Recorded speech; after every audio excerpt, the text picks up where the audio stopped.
voces del Barón Morichal de Confán de la ciudad de Cali, a partir de la intervención de las causas que generan el fenómeno de isla de calor. Este proyecto surge de la problemática encontrada por la insuficiencia de confort térmico registrada en algunas de las viviendas de interés social de los barrios Morichal de Confán y Valle Grande y Terranova, de la ciudad de Santiago de Cali, donde se presentan ambientes nocivos para la salud humana, tomando la vivienda de interés social como caso de estudio, dadas las características precarias tanto de los materiales que la componen como su diseño estereotipado a lo largo de todo Colombia, sin detenerse a contemplar las condiciones particulares de cada contexto.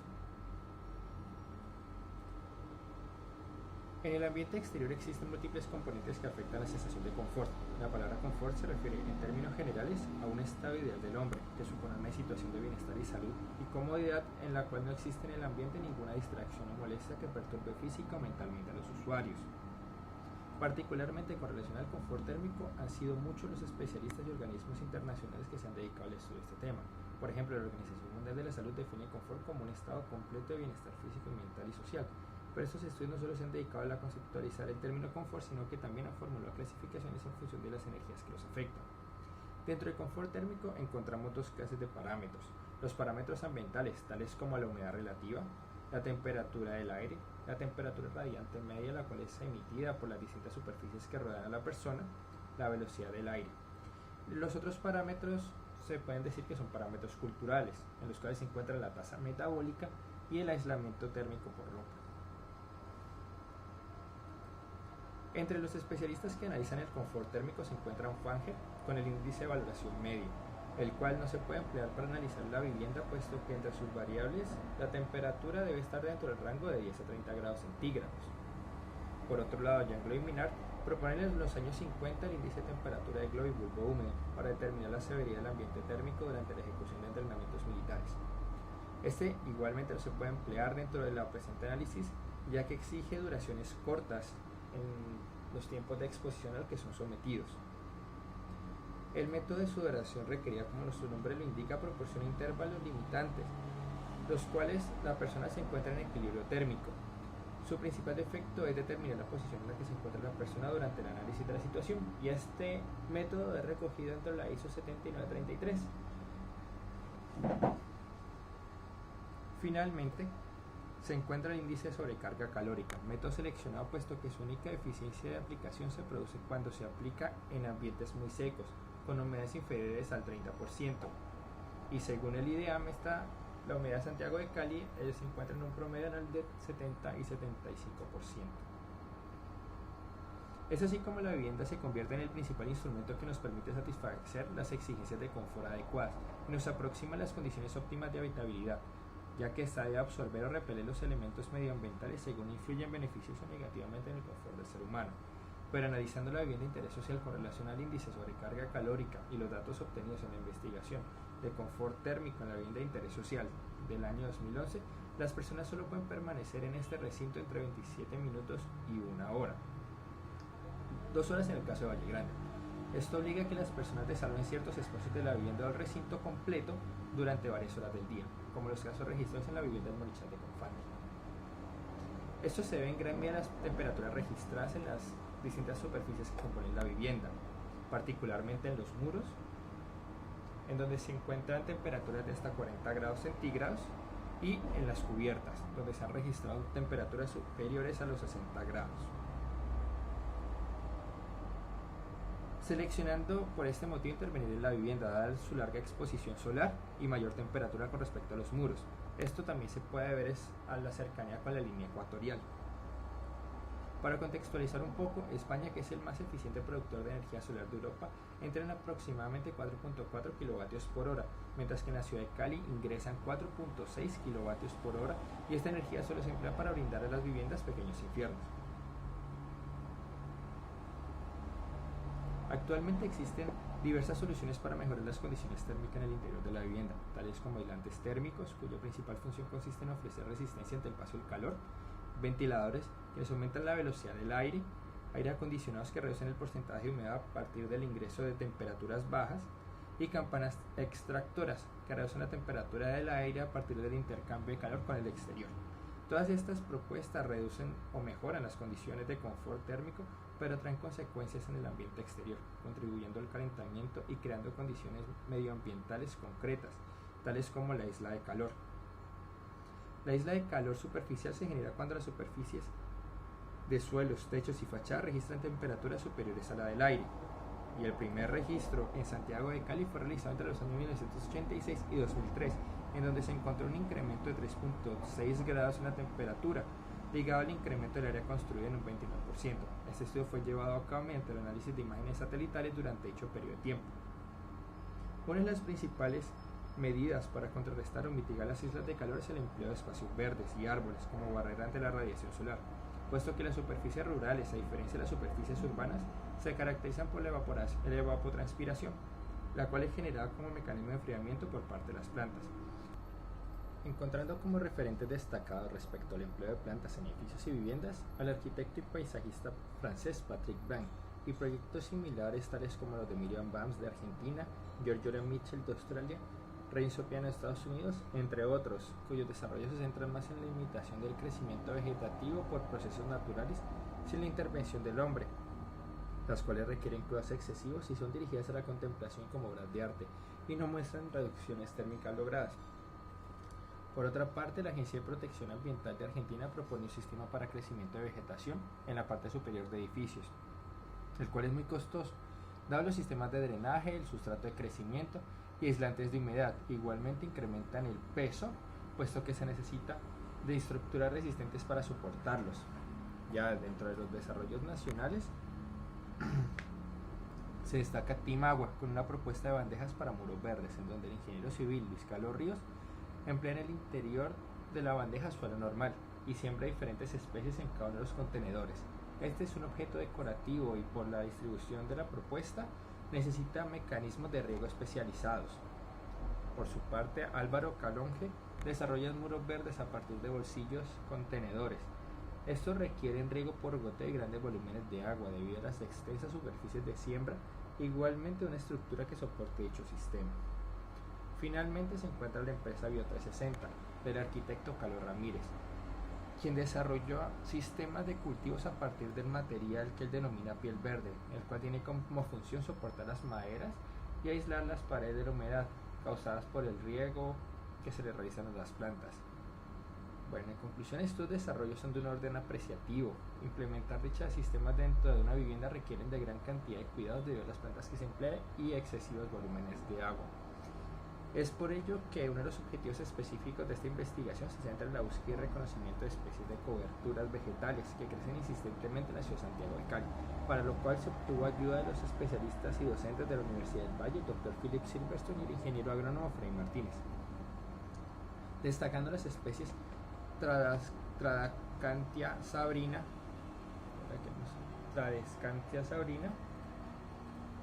Signodium pedantum, Caliza repens, Tishoria repens y la Tillandsia recurvata. ¿Qué es esto? Las anteriores especies, a diferencia de la Tillandsia recurvata, necesitan de un sustrato determinado, mientras que esta especie, al ser una planta epífita, crece sobre otras plantas, con el fin de generar una relación de soporte mecánico, dado que posee sus propios mecanismos de captación de nutrientes, y entre sus necesidades se destacan la exposición solar, disponibilidad de ramas y troncos para instalarse y el contenido de humedad y materia orgánica presente en el ambiente. Para ello se realicé distintos estudios de las características principales, tanto de la corteza como de las ramas donde se desarrolla, al igual que los tamaños que alcanza, en donde en la gran mayoría de estudios se presenta unos 15 centímetros de largo máximo alcanzado. Igual estas plantas pueden crecer mucho más dependiendo de la cantidad de nutrientes y la facilidad que los encuentran. Este primer acercamiento corresponde a exploraciones obtenidas a partir de la abstracción de diferentes líneas generadas por los espacios entre las cortezas, en donde la característica era ubicar una planta tal como se encuentra en el ambiente natural. Esos primeros acercamientos daban una idea del espaciamiento que tenía que tener la planta y cómo iba a ser el traslado o superposición de la misma para evitar los efectos de la radiación llegaran hacia las cubiertas. A partir de la aplicación TileDeck se utilizaron variables constantes como el espaciamiento que se había propuesto antes y se empezaron a generar configuraciones que permitieran que ese espaciamiento se conservara. Entonces lo único que variaba era la posición con la que se iba a ubicar la planta. Estas primeras exploraciones en 2 dimensiones se empezaron a convertir en exploraciones tridimensionales, en donde ya se tenía en cuenta era no solamente el espaciamiento entre las plantas, sino cómo se iba a levantar esta de la superficie. Esta primera exploración resultó ser algo rígida, ya que las cubiertas de la vivienda de interés social corresponden a perfiles de tejas 7 y 1000, cuya principal variación es la distancia entre los valles y las crestas de la cubierta, la cual puede ser más larga o más corta dependiendo del tipo de superficie, determinando emplear la estera bobina de PVC, la cual nos presenta unas buenas características relacionadas a que es flexible y se adapta a cualquier perfil de teja. Igualmente permite una correcta sujeción y ventilación de las raíces de la planta, que no permite que especies de tallo leñoso se desarrollen y no es inflamable, no posee puntas o bordes lacerantes, entre otros. Está diseñada para ubicar las semillas en cada uno de sus nodos, las cuales van a ir creciendo y a lo largo del tiempo van a evitar que la radiación pase a partir de esos bordecitos que vemos. De esta forma van a empezar el crecimiento de las plantas. Se emplea este material dadas las condiciones termoplásticas que presenta, puesto que además de ser flexible no ayuda a la propagación de las llamas.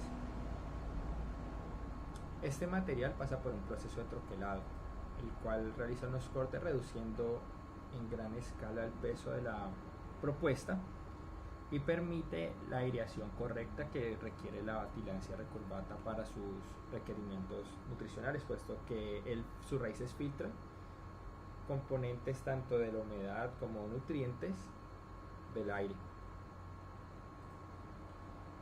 Con relación a las distintas configuraciones o propuestas de cubiertas, se encuentran que en un mismo perfil se puede adaptar a las distintas ondulaciones que presenta la teja.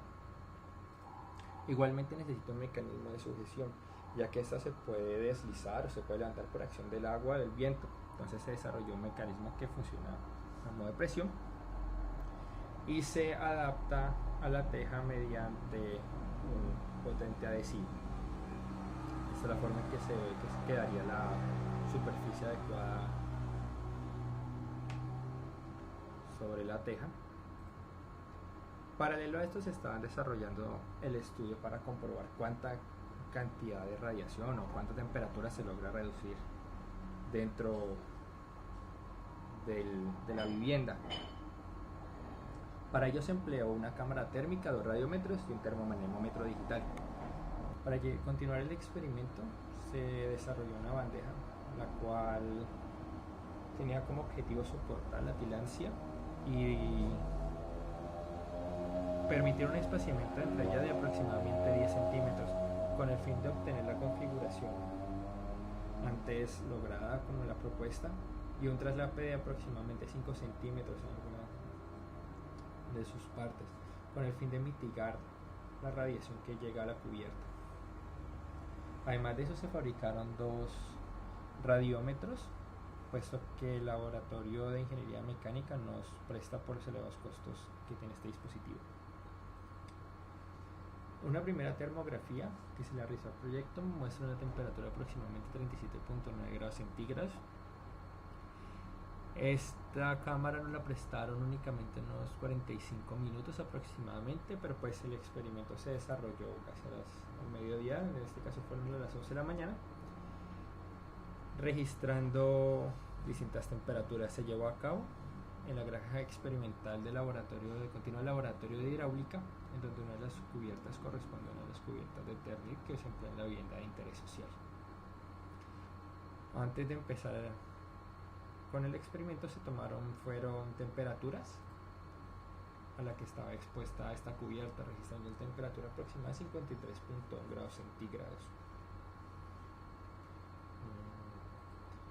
Luego se ubica la bandeja sobre dicha cubierta y se continúan haciendo son mediciones pues ya para determinar la cantidad de radiación que logra reducir o mitigar dicha planta.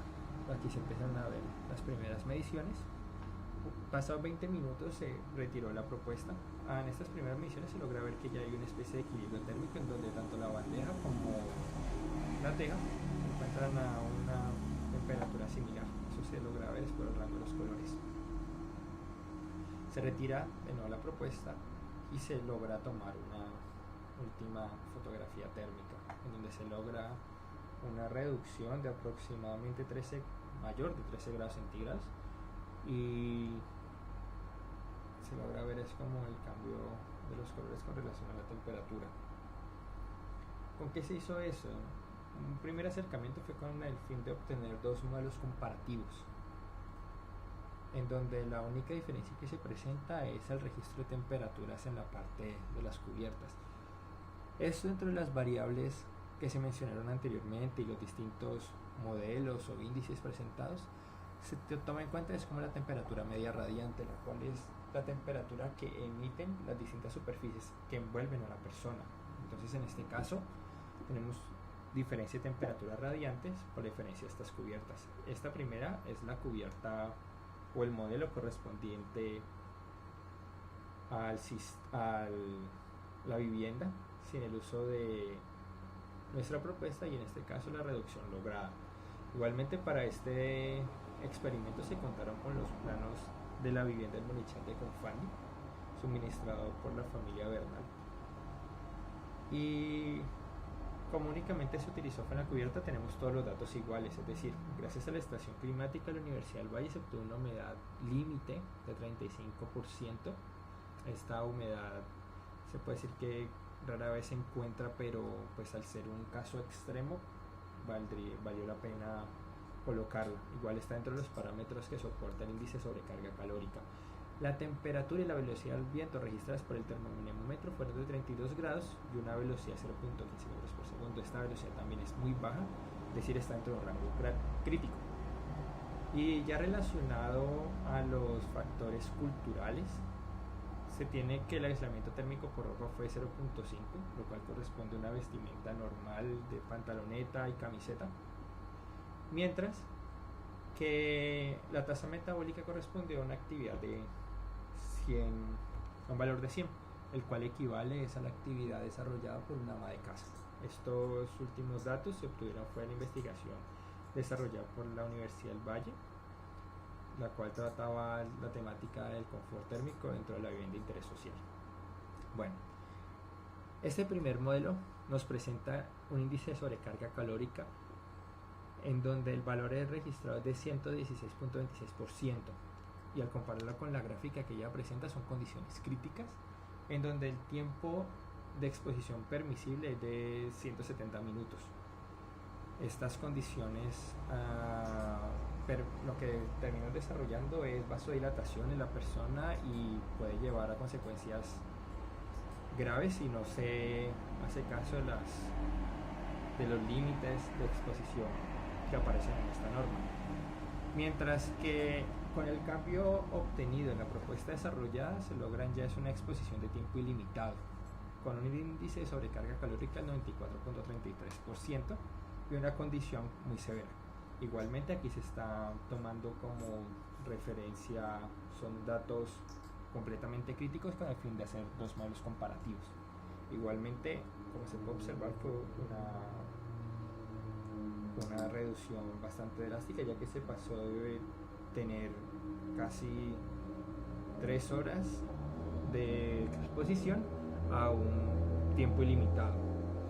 Igualmente es necesario pues continuar realizando investigaciones con el fin de normalizar un poco los valores obtenidos con respecto a la reducción en la cubierta y prever la implementación.